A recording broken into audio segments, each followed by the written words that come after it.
परंपरागत खेती इसके आसपास भी नहीं है कहीं पे। इसके अंदर मेरे 2.25 एकड़ में करीब एक साल की जो है वो 5 से 6 लाख रुपए तक की आमदनी इसमें हो जाती है, दोनों को मिला करके। तो खीरा जो आप साथ में लगाए हुए हैं नेट हाउस, उसमें किस प्रकार का उत्पादन, साल में कितनी फसलें ली जाती है इसकी? मेरे पास जो है कि मैं 2.25 एकड़ जमीन है, जिसके अंदर मैंने 1 एकड़ में नेट हाउस लगा रखा है और जो 0.25 एकड़ जमीन है उसके अंदर मैंने अमरूद की बागवानी लगाई हुई है। नमस्कार, कृषि पथ में आपका स्वागत है। आज हम पावड़ा गांव में पहुंचे हैं। ऐसे किसानों के लिए ये वीडियो बहुत जरूरी है जो 1 एकड़, 2, 5 एकड़ तक के जमींदार हैं, क्योंकि इस प्रकार की जो परंपरागत खेती हम करते आ रहे हैं, गेहूं की बिजाई, धान की बिजाई, नरमा की बिजाई, उसमें कितनी बचत किसानों को निकलती है सबको पता है। लेकिन अगर आप अपनी दिशा बदल लेते हैं, बागवानी की तरफ अगर आप चलते हैं, तो अच्छा खासा मुनाफा लिया जा सकता है। हमारे साथ किसान मनोज कुमार यहाँ पर हमारे साथ हैं, पावड़ा गांव से। मनोज जी आ जाइए। मनोज जी, आपने बागवानी लगाई है अमरूद की और साथ में आपने खीरा लगाया हुआ है, तो हम जानना चाहेंगे कि ये किस प्रकार की पैदावार है, और जो छोटे किसान हैं 1 एकड़ से लेकर के खास करके 5 एकड़ तक के, उनको क्या बागवानी की तरफ आना चाहिए या जो परंपरागत खेती है वहीं पर रहना चाहिए? जी देखिए, सबसे पहले तो मैं आपके चैनल रवि पथ को बहुत बहुत धन्यवाद और शुभकामनाएं देता हूं कि आपने मुझ जैसे छोटे जमींदार के लिए, जो एक पार्ट टाइम जो है वो खेती करता हूं मैं। मेरा वैसे मेन बिजनेस तो फार्मासिस्ट हूं मैं और मेडिकल हाल चाहता हूं, लेकिन पार्ट टाइम खेती करता हूं। आपने मुझ जैसे किसान छोटे को यहाँ अवसर दिया, इसके लिए आपका धन्यवाद। और दूसरा, जो जिनके पास ज़मीनें बहुत कम हैं, जो 1-2 एकड़ तक या 3 एकड़ तक के जो फसलें जो करते हैं ज़मींदार हैं, उनको परंपरागत खेती से दूर जाना पड़ेगा। उनको आधुनिक खेती के अंदर रुचि रखनी पड़ेगी, क्योंकि जो फसल है उसका एक तो उत्पादन और एक जो मूल्य है वो परंपरागत खेती का ठीक जो है वो ज़मींदार का नहीं मिल पाता उनको। न तो अच्छा भाव मिलता और न ही इतनी पैदा उनको मिलती है। तो जो औसत आमदनी है वो एक आधुनिक खेती के द्वारा ही जो है अपना गुजारा बसर करने के लिए आधुनिक खेती करनी पड़ेगी उनको। और मेरे पास जो है कि मैं 2.25 एकड़ जमीन है, जिसके अंदर मैंने 1 एकड़ में नेट हाउस लगा रखा है और जो 0.25 एकड़ जमीन है उसके अंदर मैंने अमरूद की बागवानी लगाई हुई है। तो आपने कौन सी वैरायटी का अमरूद लगाया हुआ है और कौन सी वैरायटी के खीरे, कितना उत्पादन ये 1 साल में आपको देते हैं, किस प्रकार आपको मेहनत करनी पड़ती है, बताइए।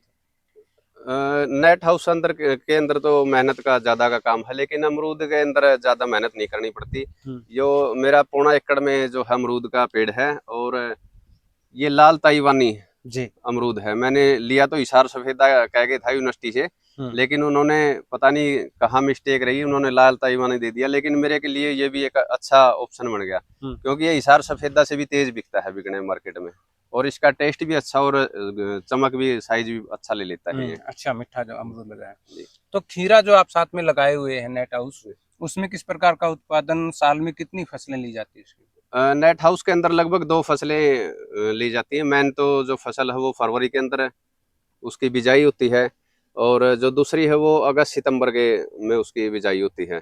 और टोटल जो है वो, जो फरवरी का खीरा है वो 500-600 क्विंटल तक औसत उसकी निकल आती है, और जो सर्दियों का खीरा है वो 200-250 तक वो रहता है। तो अमरूद की अगर हम बात करें, तो अमरूद का जो एक पौधा है, इसको फल देने में, तैयार होने में कितना समय लगता है, और इसकी लाइफ कितनी रहती है, और कितना ये 1 साल में उत्पादन देता है?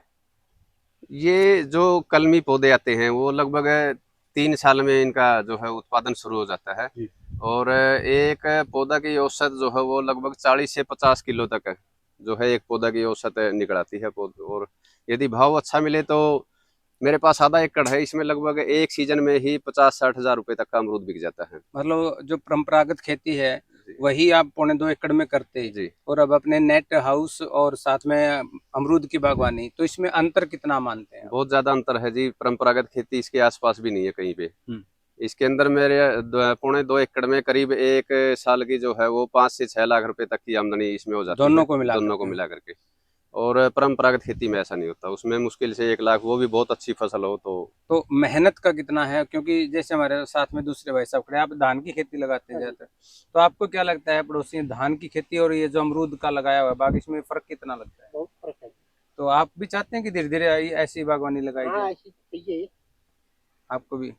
जी, आप बताएं कि किस प्रकार से आप देखते हैं कि आने वाले किसानों की जो जोत कम होती जा रही है, जमीनें जो कम जी, होती जा रही हैं। जी, क्योंकि हमारे दादा परदादा थे उस समय में एक के पास 20-20 50-50 एकड़ जमीन थी, लेकिन आज वो घट करके 4, 5, 10 एकड़ तक सीमित हो चुकी है। तो जी। ऐसे में क्या सरकार भी आपको कोई प्रोत्साहन देती है? बिल्कुल नेट हाउस जो हो उसके ऊपर मेरे को 70% सब्सिडी मिली थी उसके अंदर नेट हाउस हुँ, लगाने में बहुत अच्छा प्रोत्साहन सरकार दे रही है। और सीडलिंग के ऊपर भी 50% सब्सिडी जो है हर क्रॉप के ऊपर सरकार देती है। हुँ। और मेहनत तो इसमें ज़्यादा करनी पड़ती है, लेकिन लेबर की समस्या नहीं रहती, लेबर मिल जाती है गाँव से आसानी से। और लेकिन इसके साथ हमें 8-10 और भी उनको रोजगार मिल जाता है काम करने के लिए। तो ट्रांसपोर्ट का कैसे रहता है आपका? क्योंकि यहाँ पर आपने तुड़वाई की, अमरूद तोड़ लिया है, आपका खीरा तैयार हो चुका है। यहाँ से मंडी के भाव की तो आप कह रहे हैं कि अच्छा मिलता ही है, लेकिन ट्रांसपोर्ट का क्या रहता है? ट्रांसपोर्ट के भी मिल जाते हैं जी साधन, यहाँ से लोड कर देते हैं और वहाँ मंडी में उनको सुबह कल सुबह बोली पे बिक जाते हैं। और अच्छा खासा वहाँ बोली जो है हिसार की मंडी है, जैसे बरवाड़ा की और फतेहाबाद की जो है, ये बड़ी मंडियों में है जो अपने हरियाणा की। और यहाँ पे हर प्रकार की जो फसलें वो बिकती हैं। तो आप किसानों के लिए क्या मैसेज देना चाहेंगे? क्योंकि लगातार हरियाणा के किसान हर बार फसलों में कहीं न कहीं बाढ़ आ जाती है, कभी सूखा पड़ जाता है, कभी भाव नहीं मिलता, कभी मंडियों में दिन-रात गुज़ारने पड़ते हैं। ऐसे में अगर वो परंपरागत खेती को छोड़ कर के एकदम नहीं, धीरे-धीरे और इस तरह की आधुनिक खेती अपनाएँ, तो आप क्या मानते हैं? क्या मैसेज? जी, मैं तो सभी किसानों को ये कहना चाहूँगा कि जिनके पास ज़मीन ज़्यादा है, वो थोड़े से शुरुआत करें, पहले 1 किल्ले में या 2 किल्ले में जो है आधुनिक खेती लगाए, सब्जियों की ओर जाए या फलों की तरफ जो है उनका अपना रुझान करे। और धीरे-धीरे जैसे उनको मुनाफ़ा मिलेगा तो उनकी अपने आप रुचि बढ़ेगी। और ख़ासकर छोटे किसानों को उनको तो शुरुआत ज़रूर करनी चाहिए इस चीज़ की। जी, बहुत-बहुत धन्यवाद मनोज जी। आइए मैं मनोज जी की बागवानी आपको दिखा देता हूँ कि इन्होंने देखिए अमरूद का बाग लगाया हुआ है और इस बार बहुत अच्छा फल जो है अमरूद के बाग पे लगा हुआ है। इन्होंने बताया कि लाल ताइवानी ये बिल्कुल देखिए लाल अमरूद अंदर से और स्वादिष्ट भी है और भाव भी अच्छा मिल रहा है। कहीं न कहीं आज आपको ज़रूरत है तो परंपरागत खेती को छोड़ कर के आधुनिक बागवानी को अपनाने की है ताकि आपका मुनाफ़ा भी ठीक रहे और जो लगातार आप समय देते आ रहे हैं खेतियों को, उसमें चाहे वो धान की फसल हो, चाहे गेहूँ की हो, उसमें जिस प्रकार के पेस्टिसाइड पड़ रहे हैं, जिस प्रकार से उसको धरती को नुकसान हो रहा है, उन चीज़ों से भी बचा जा सकता है। आपके क्षेत्र में भी इस प्रकार की कोई भी बागवानी, कोई भी फार्मिंग इस प्रकार की आधुनिक तरीके की है, तो हमें बताइए, कॉन्टैक्ट कीजिए। आपके पास आकर भी हम आपके साथ आपके अनुभव साझा करेंगे।